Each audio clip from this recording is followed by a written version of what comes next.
à la Louisiane. Sous l'azur enflammé, le vieux Mississippi fume. Il est midi. Les tortues dorment. Le caïman aux mâchoires pointues bâille dans le sable accroupi. Les cloches ont sonné le breakfast dans la plaine. Et l'on aperçoit plus, là-bas, dans les cannes à sucre et dans les verres tabac, les nègres aux cheveux de laine. Tandis que sur les champs où gisent les paniers, des noirs étendus dans leurs cases, le soleil tombe droit et dessèche les vases nourricières des bananiers. Chez Jefferson & Co., dont le coton par balles, Georges, Le Havre et Manchester, on siffle le petit Africain Jupiter à un rejeton de cannibale. Jupiter, négrillon vorace et somnole, qui chérit l'éclat blanc du linge, un large éventail jaune entre ses doigts de singe, s'avance d'un pas indolent. Or, préférant selon toutes les conjectures la cuisine à la véranda, il évente rêveur sa maîtresse Tilda en digérant des confitures. Et cependant qu'il suit de son gros œil d'émail les zigzags sans fin d'une mouche, l'ivoire de ses dents brille au bord de sa bouche, entre deux croissants de corail. Un jour discret emplit la véranda tranquille, filtrée par les feuillages verts. Les stores de rotin, au hasard entr'ouverts, laissent passer des fleurs par mille.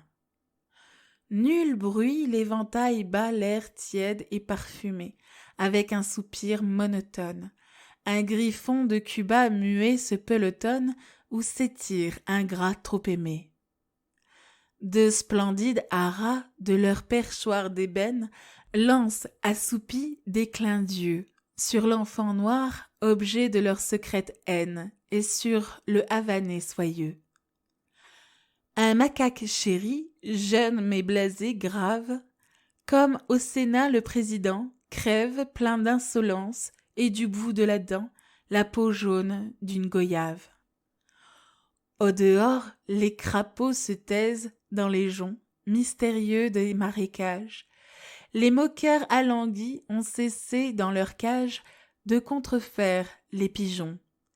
Miss Tilda Jefferson, une enfant paresseuse et créolement, abandonne son corps au tangage charmant et doux de sa large berceuse. Elle est pâle, très pâle, avec des cheveux bruns. Dans son peignoir de mousseline, on voit à la blancheur de l'ongle à sa racine que son sang noble est pur d'emprunt. Le balancin de canne où Miss Tilda repose obéit à son poids léger. La chère créature au doux nom étranger à l'oreille porte une rose. Sa suivante, Euphrasie, en madras jaune et bleu, aux grosses lèvres incarnates, rit sans savoir pourquoi dans un coin sur les nattes, humant sa cigarette en feu. Miss Tilda Jefferson fait la sieste, elle rêve, elle pense à son doux ami. Ses admirables yeux sont fermés à demi, son nègre les vante sans trêve. L'œil clos, Miss Tilda suit Davis Brooks, son amant, sur les houles de l'Atlantique, tandis que Jupiter, harcelé d'un moustique, la contemple piteusement. Elle voit son Davis, tête hâlée et fière, sur le pont du schooner, le Fly, qui fume accoudé sur l'habitacle poli, en casquette à longue visière.